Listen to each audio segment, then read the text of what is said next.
HBO's The Last of Us is by far the best video game adaptation ever made for the big or small screen.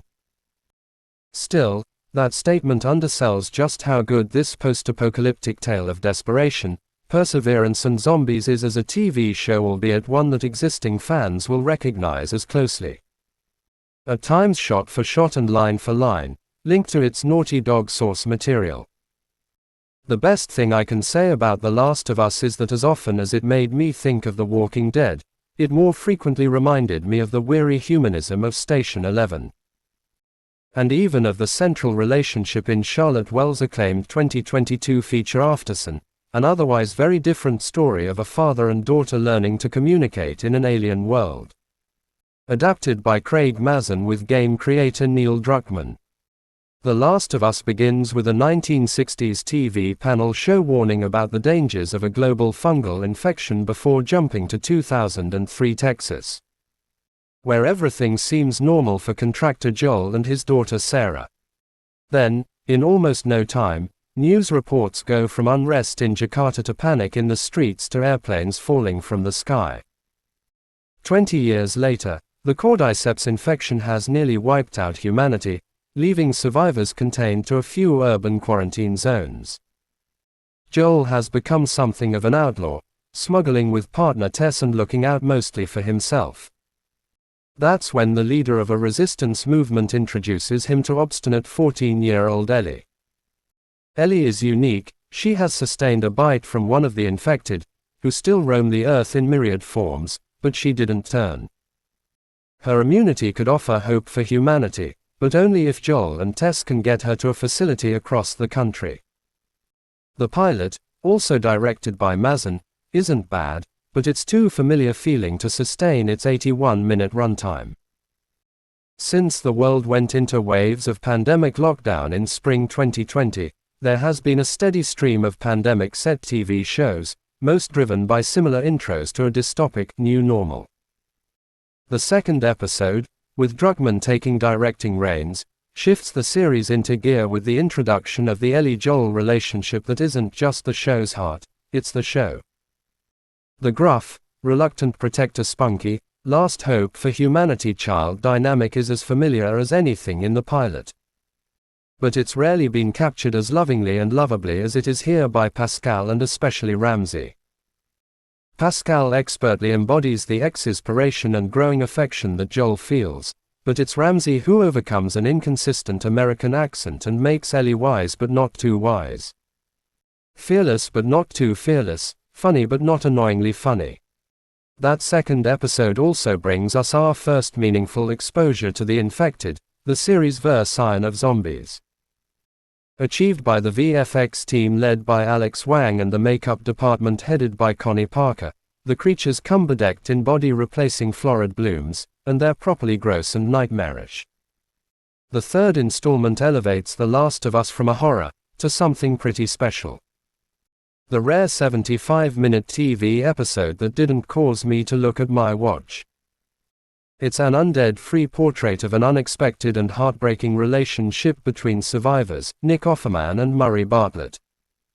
Both so good and so inextricably linked that the TV Academy may need to set a precedent with a shared guest acting nomination. The episode forges a template for the rest of the season, in which Ellie and Joel encounter other communities and other survivors, bringing excellent guest actors. Melanie Lynskey, Graham Greene, Elaine Miles, Lamar Johnson, Ashley Johnson and Rutina Wesley into the fold for brief but thoroughly effective appearances.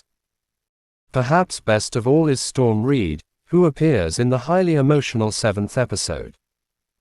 The speed with which these actors come and go points to an admirable restraint from the creators. It's easy to imagine how these 9 episodes could have been stretched across 2 or 3 seasons. At the same time, there's a surprise-sapping structural rhythm here. The brisk pacing pushes the story's brutality toward voyeuristic sadism in certain episodes in which the body count escalates so rapidly that it loses all meaning. For want of a better becoming criticism, the stuff of a video game rather than a prestige TV show. And while I wouldn't have liked much additional padding, A tiny bit more breathing room might have allowed The Last of Us greater depth in its commentary on the darkness and light coexisting within human nature. If those, however, are my biggest complaints about your blockbuster video game TV adaptation, well, you've done pretty well indeed, The Last of Us.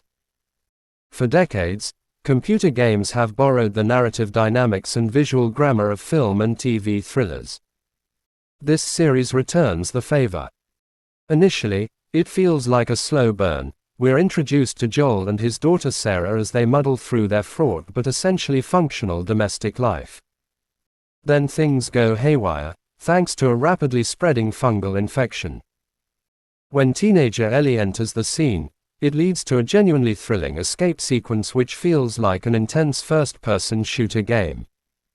It's essentially a post-apocalyptic drama, but thanks to its origins, the story has real white-knuckle jeopardy. The Last of Us came out in 2013 on the PlayStation 3 and is considered one of the best video games ever made. I know this because the week it came out I drew the curtains on the front room of my shared house, forbade all of my housemates from entering the zone unless they were going to watch in reverent silence, and completed it. In the game you play Joel wandering a post-apocalyptic US, 20 years after a pandemic event. Every human you encounter is trying to stab you or scavenge bullets off you or recruit you to one side of a conflict between the citizen army and the underground uprising. Every monster you meet is infected with a brain fungus that makes them blind, bulbous and very bitey. But what made the game stand out was the story. Joel is escorting Ellie, a fungus-proof teenage girl and humanity's last hope, across a long trail that will take them both to safety. The classic dynamic, gruff old-timer, chatty teen innocent, softens and deepens as they crawl further into the sprawl of what's left of the world. I really liked it. A lot of dyed-in-the-wool players felt there was too much story. Where's Sonic? Where's the infinite ammo machine gun? Where's the open map with endless exploration?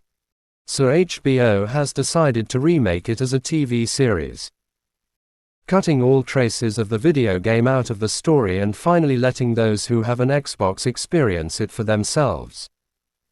From a distance, this doesn't make much sense, in a way that, say, adapting a book into a TV series does. You can already see this story happen, if you want to, by playing the game. And culture has a rich history of taking video games and making something somewhere between bad and underwhelming. Mortal Kombat, Tomb Raider, the Angry Birds movie. For the type of person who shuts their curtains to keep the daylight out so they can better enter the atmosphere of the game they are playing, there is hesitancy here. But there needn't be. What the writers Craig Mazin, from your favorite, Chernobyl, and Neil Druckmann, writer and creative director of the original games, have done is cleverly extended out the world of The Last of Us to tell the stories that just can't be told by pressing R2 and X every couple of seconds. We should talk about the casting. Game of Thrones alumni Pedro Pascal and Bella Ramsey play Joel and Ellie with perfect lightness of touch. A 9-episode story about two strangers scrabbling through an infested US could quickly become a relentless survive-a-thon without the right performances, and both actors here are excellent. Ramsey, who plays peskily unflappable, better than anyone else alive, is the levity and the hope, childishly silly in one scene and holding a gun in another. Pascal, too, makes the Joel role his own. I initially thought he might be too impishly gorgeous to play a mid-50s southerner who doesn't want to be doing any of this shit. But he creaks around in a denim shirt with just the right amount of world-weary heaviness and, your ankles twisted, but it isn't broken, practicality. What the game's cutscenes did so well was the choreography of drama, glances, touches, half-expressions, and this has been transposed to the series. It spends just the right amount of time showing you everything it shows you, and then, what was that sound? It's a bold statement to make this early in the year, but I think episode 3 of The Last of Us might well be one of the TV episodes of 2023. An hour and 15 long zig away from Joel and Ellie's trudge across America. It deftly explores a story starring Nick Offerman's survivalist Bill that could not have been told to someone who was holding a controller while itching to headshot some monsters. There are nods to gaming throughout. An early car chase is shot from a clever backseat perspective. Joel and Ellie's first interaction with the clickers ends with them pulling a bookcase over a doorway to seal off one level to another. Joel keeps finding sniper rifles, but they never get in the way. In fact, without the fail to a checkpoint, every shot hits, semi-invulnerable feeling you get playing a game. The zombie and human attacks feel more primal, more permanent. Is this the best game-to-screen adaptation ever? Until they inevitably give Candy Crush a gritty reboot, absolutely yes.